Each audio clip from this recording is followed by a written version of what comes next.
What's up, everybody? It is Kellen here from Start Your Systems, and welcome back to Monster Energy Supercross 5 today, where we're actually going to be playing a little bit of a different one as we review the 2023 Seattle Supercross a little bit. This track is called SX5 TEC Course, or Track Editor Contest Course, by John19 on the PC, and this is actually the track that was selected as the Track Contest Editor winner that was then used at the 2023 Seattle Supercross as the track layout / design preset, or whatever you want to call it. For those of you that have no idea what I'm talking about, basically in Monster Energy Supercross 4 and Supercross 5 now, there was a track editor contest where you submitted designs through the track editor that could then be used as a track that was used in Monster Energy AMA Supercross for the upcoming season. So for this year is obviously for 2023. And they selected John Blankenship's design, or John19 here. They selected his design as the winner for what was used for Seattle. So what I wanted to do about this track today is kind of play it and see how different it is versus what they actually had on the weekend, which so far is actually like kind of a lot. Like, it's interesting to see a design process for Alex at the Dirtworks track crew, how much that they ended up changing from this. But also, you know, how well this track ended up running and what I actually think of this track before we talk quickly about the race real quick and yeah, all that fun stuff. So first of all, as a base track, obviously it's pretty simple. I think any design that ends up winning the track editor competition usually tends to be a little bit, you know, like tight, more compact, because they have to try to fit it into the stadium. So like the top one on PC was a pretty big track. Like, it wasn't going to fit into any stadium. Even if you try to put it on the speedways, it wasn't going to fit. So for the winners of these, they always tend to select one that would actually fit in a stadium, which is why I totally understand why they selected this one. I think that obviously it's maybe a little bit shorter and smaller and compact than it ended up being in real life. I noticed that John tends to use a lot bigger singles than the 3-foot standard singles for his rhythm lane jumps. So that one, for example, in real life, they were going 3 on off triple double single to the inside, but that one there's only a 3 on off 3 because he uses the bigger singles. And then the same thing for the rhythm sections after the finish line jump, where in real life they're going double triple triple. In this one you can go like triple triple single or double triple double, and then after that they were going sometimes triple quad, or sometimes sometimes triple triple single, or triple table over single.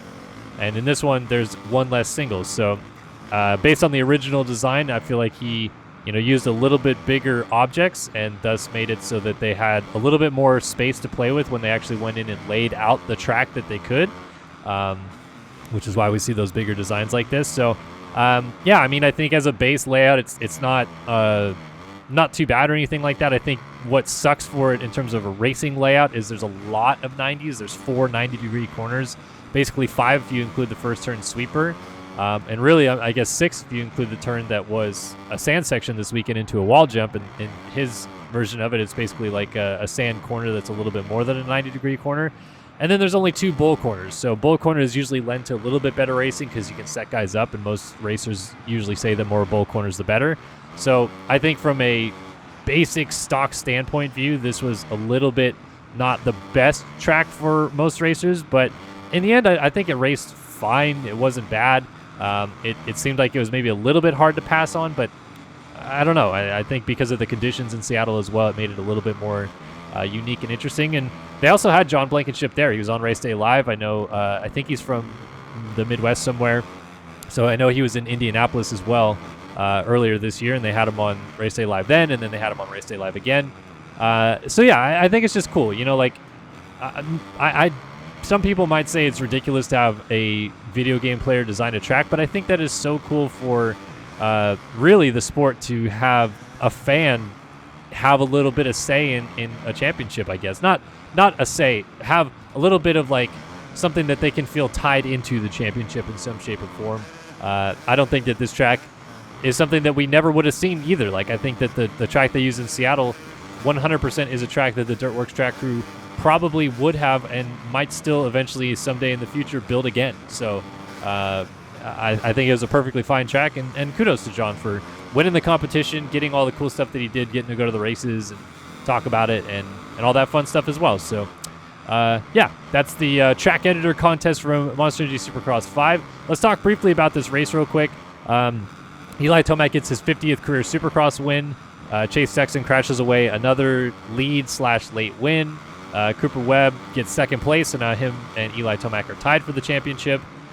This is going to get really interesting between the two of them down the stretch. I don't necessarily think that you can say it is 100% Eli's that he's walking away with. Yes, I know Eli has more wins, but look, this is starting to me to feel a little bit, not exactly like, but a little bit like the Chad Reed, James Stewart days where, yes, clearly James Stewart was faster, but Chad Reed found ways to win main events, and he found ways to keep the title fights close. That's exactly what it feels like right now where, yeah, Eli Tomac is faster than Cooper Webb.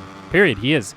But Eli Tomac also makes little mistakes, and Cooper Webb finds ways to capitalize and win main events and get close. And I think that both of them are totally focused and ready to win this title this year. So I think it sets up an interesting dynamic where they might both be as close to on top of their game as they can be. And finally, we get to see a mano-a-mano showdown between the two of them. So do I think it's one favors over the other? Yeah, I guess maybe Tomac right now because he seems to have a little bit more speed, but Webb was catching him late in that race and then started making some mistakes. So it's not a foregone conclusion that every week Tomac's going to be the fastest guy on the track. Some weeks Webb might be faster. So I really think this is just going to be fun to watch. I'm just going to sit back and enjoy it. I'm not going to think too hard about who's going to win just yet, but definitely excited to see what happens down the stretch of this championship run. It really is between the two of them now. With Sexton getting 5th in that main event, he drops pretty far back in the points, and I just don't see how he gets back into it.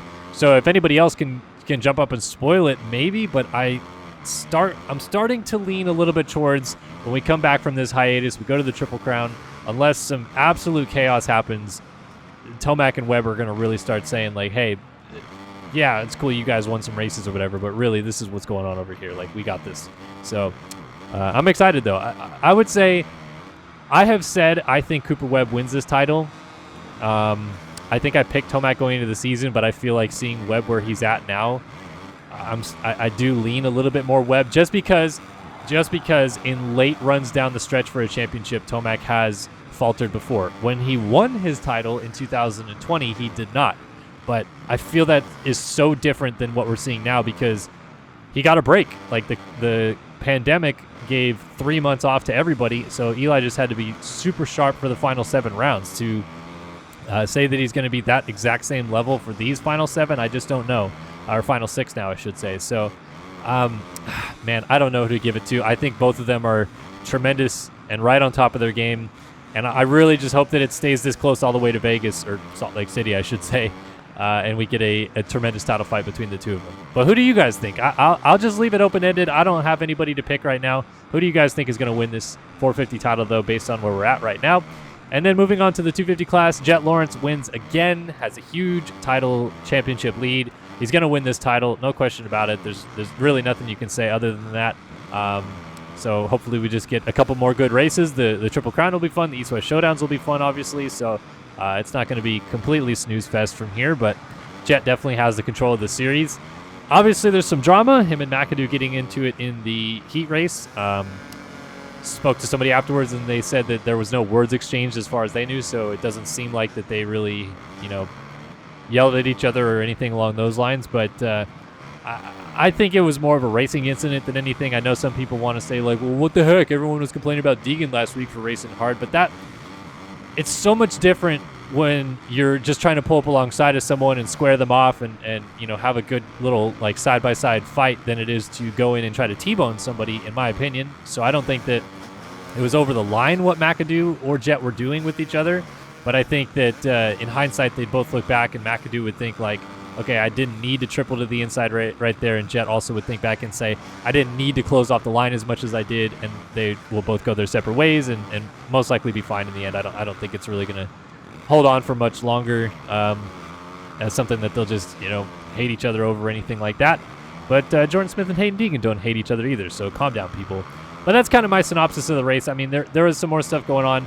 But if you want to hear more of my thoughts, I will be in studio for the Pulp MX show tonight. So if you've never listened to the Pulp MX show, it's a 5-hour radio show that happens on Monday nights in Las Vegas. So about to head up there and hang out with Steve Mathis. Lewis Phillips will be in studio, Phil Nicoletti. So we're going to hang out, we're going to talk, we're going to bench race, and have a little bit of a good time. So not going to keep you guys too long here today. If you want to hear my thoughts more on that, please be sure to tune in there. But thank you guys for watching another video here on Start Your Systems. I'm Kellen, and I'll see you guys in the next one. So long for now.